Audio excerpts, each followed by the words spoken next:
This video is going to count down the most interesting teams of the aughts. Now, this doesn't necessarily mean the best teams of the decade, although generally these are good teams. So what makes a team interesting? Perhaps it's a unique approach, vibrant personalities, controversy, or just flat-out excellence. Usually some combination of all those things. And above all, vibes. The 2003 Tigers. As I said, not necessarily the best teams. In fact, this is the worst team of the 2000s, and one of the worst teams in baseball history. Only the 1962 Mets and this year's White Sox, and the 1899 Cleveland Spiders, have lost more games. This team was so bad that they improved in 2004 by 29 wins, yet still lost 90. I think there's a case to be made that these Tigers and the 2024 White Sox are the two worst teams ever. Going off of winning percentage, clearly there are other worse teams, but most of them are in the dead ball era and many of them in the 19th century. In those days, team owners seemed to find themselves in dire financial straits and would sell off their good players to make ends meet or to put on a play. Or, in the case of the 1899 Cleveland Spiders at the top of the list, a clear conflict of interest led to the ineptitude as the Spiders owners had just bought the St. Louis Perfectos and transferred all of the Spiders' top players to the St. Louis team. Then there's the 1962 Mets, who of course were a brand new expansion team. For a modern team with a long-established farm system to be this bad is really something else. Bravo. Surprisingly, the Tigers' starting rotation stayed pretty healthy and consistent all year, and the team narrowly avoided the indignity of having two 20-game losers on their staff. Mike Maroth put up 21 losses, an impressive feat that could only be accomplished by a pitcher having a terrible year for a terrible team, but staying healthy.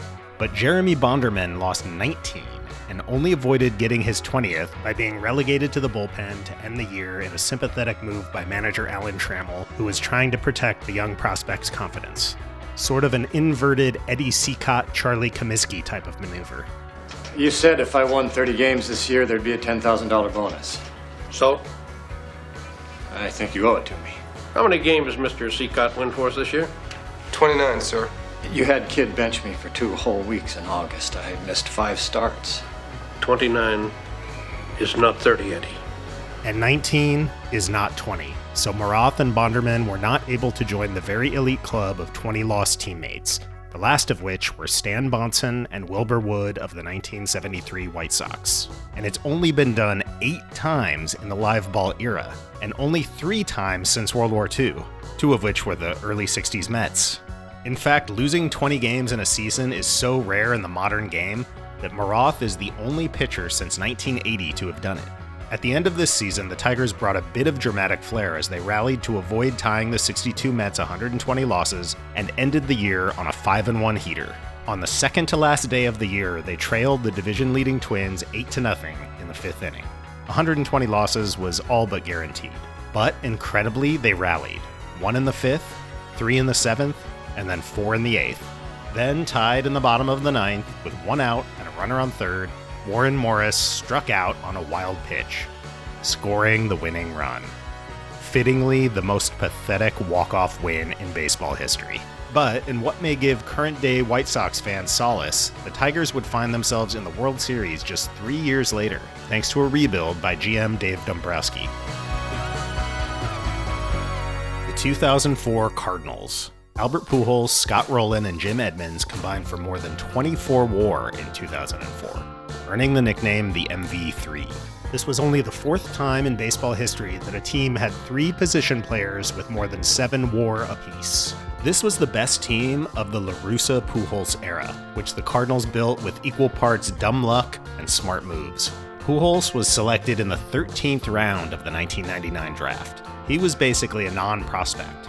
The Cardinals didn't see something that other teams missed. They just lucked out and drafted an inner circle Hall of Famer with the 402nd overall pick. But with Rowland and Edmonds, they made a couple of brilliant trade maneuvers. They dealt prospect Adam Kennedy and starter Kent Bottenfield for Edmonds. This seems like a pretty lopsided trade for the Cardinals, and that Bottenfield was severely overrated due to a fluky 18-7 record in '99. And Edmonds would become a near Hall of Fame caliber player in St. Louis. But Adam Kennedy was a well-regarded prospect, a first-round pick who had a decent career and was a big part of the Angels' 2002 championship team. And allegedly, Edmonds was a bit of a clubhouse cancer in Anaheim.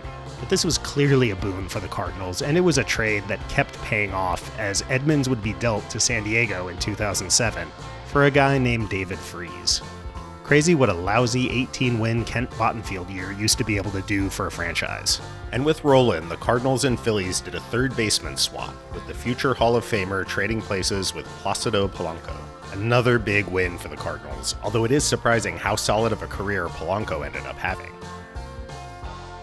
The 2007 Rockies. Rocktober was pretty spectacular. Rocktober.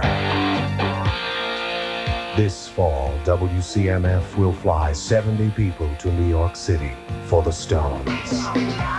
Well, that seems cool as hell too, but I'm actually talking about this Rocktober, when the Rockies won 14 of their final 15 games of the season, culminating in a thrilling Game 163 tiebreaker to send them to the playoffs, where they would reel off 7 more consecutive wins to go to the World Series. Then the World Series would be canceled for some reason. No one knows why.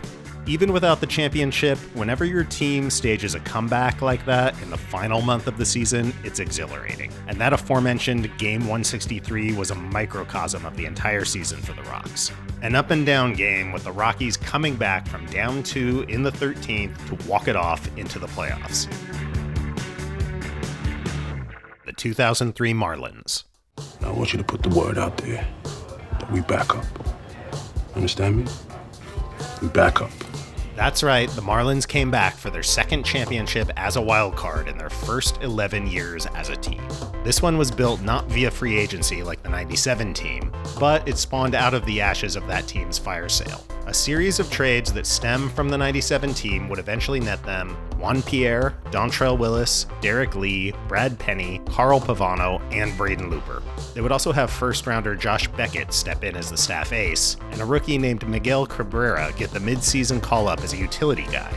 You could argue that the fire sale after 97 and subsequent high draft picks over the next 5 years was the first intentional tank job in MLB, and it actually worked out. This 03 team wouldn't get the same immediate sell-off. They'd remain a slightly above 500 team for a few years before they'd trade Beckett and Miggy, and then not make the playoffs again until COVID. The 2003 Cubs. The reason this team is interesting is for its high level of misery. This was the Cubs' first NLCS team since 1989, but they weren't a great team. They won a weak Central Division, then surprisingly knocked off the 101-win Braves in the division series. Meanwhile, the 91-win wildcard Marlins knocked out the 100-win Giants. It seemed like Lady Luck was finally starting to crack a smile for the Cubs. Oh man! Oh God! Oh man! Oh God! Oh man! Oh God! Oh man! Oh God! Oh man! Oh God! Yeah, this is what you think of when you think of the 03 Cubs. Steve Bartman, a fan, more than you think of the Cubs players. And you gotta feel bad for Bartman, who suffered some pretty awful abuse for this and was by all accounts a Cubs superfan. But the other thoroughly miserable aspect of the 2003 Cubs is the assassination of the arms of Wood and Pryor by the manager Dusty Baker. Baker let Mark Pryor and Kerry Wood throw 130 plus pitches in 7 starts that year. Neither would ever really be the same again, and Pryor would be out of the league by 2007. And the Cubs would struggle until the Theo Epstein rebuild. The 2002 A's. These are, of course, the Moneyball A's. Now, people love to point out that these A's weren't really a scrappy bunch of broken toys like has been depicted in pop culture. They had 3 elite homegrown pitching prospects, 2 of which were first-rounders, another first-round all-star at third base, and an MVP shortstop signed out of the Dominican Republic. But, you gotta have the star players, but you also have to have the depth.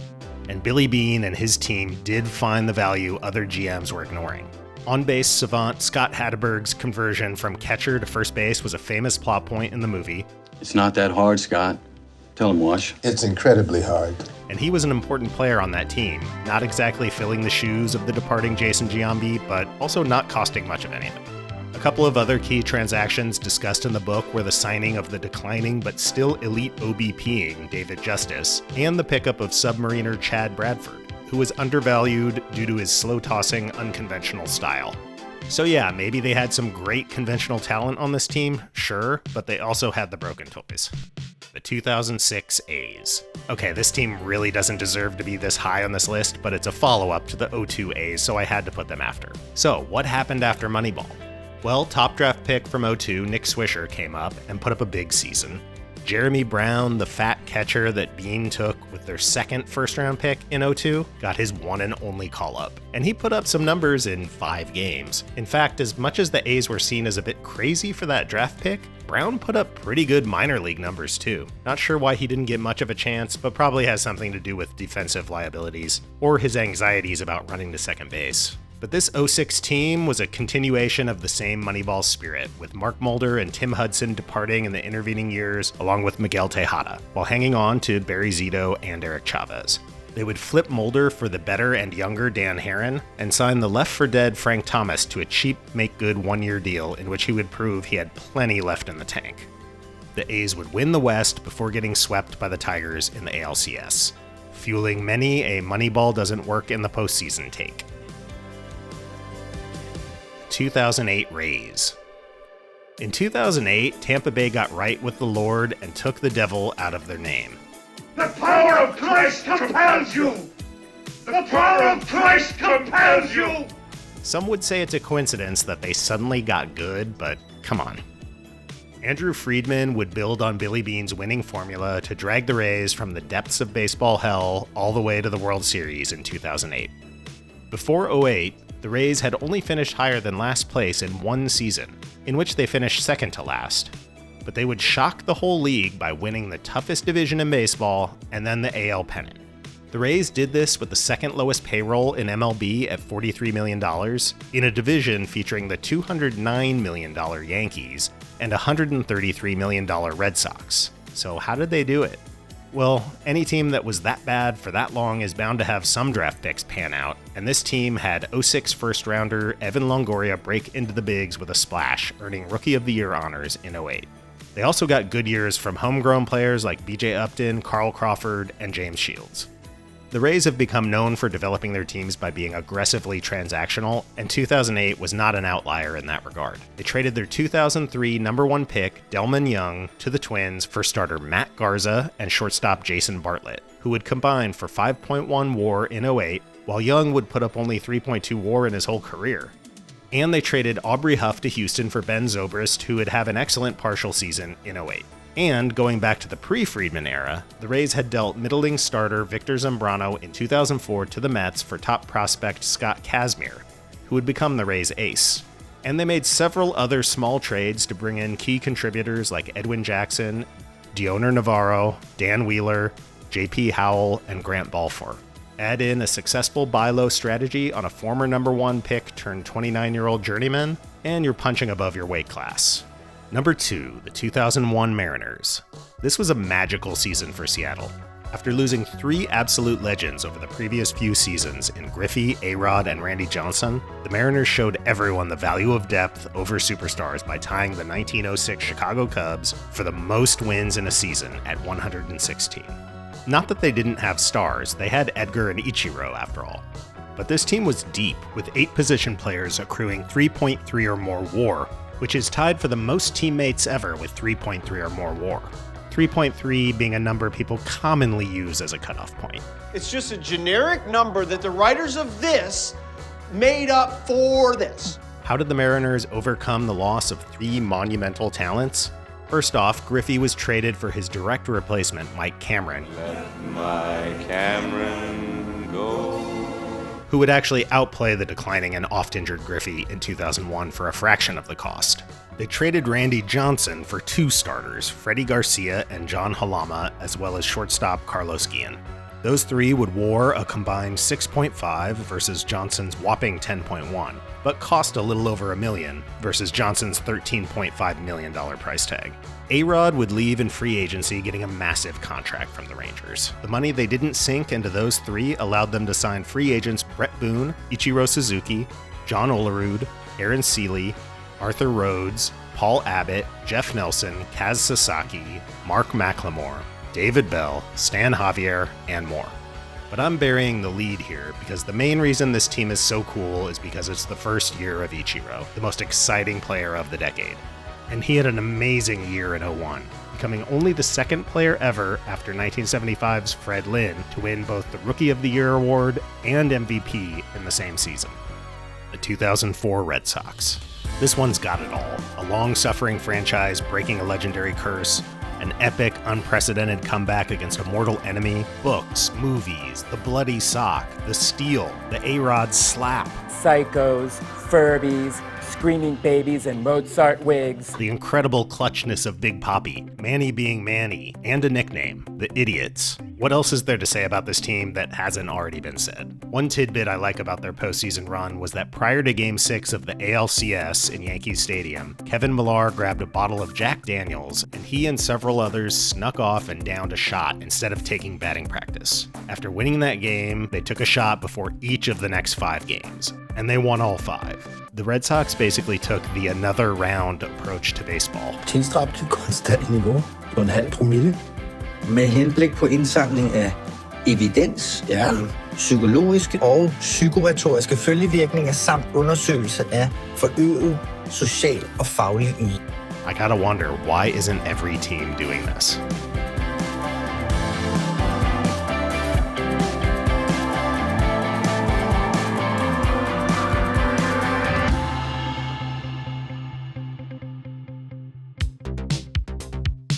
Well, there you have it. I'm sure there's a case to be made for several other teams. So let us know in the comments who you think we snubbed on this list. And please be like Miggy here and give this video a like.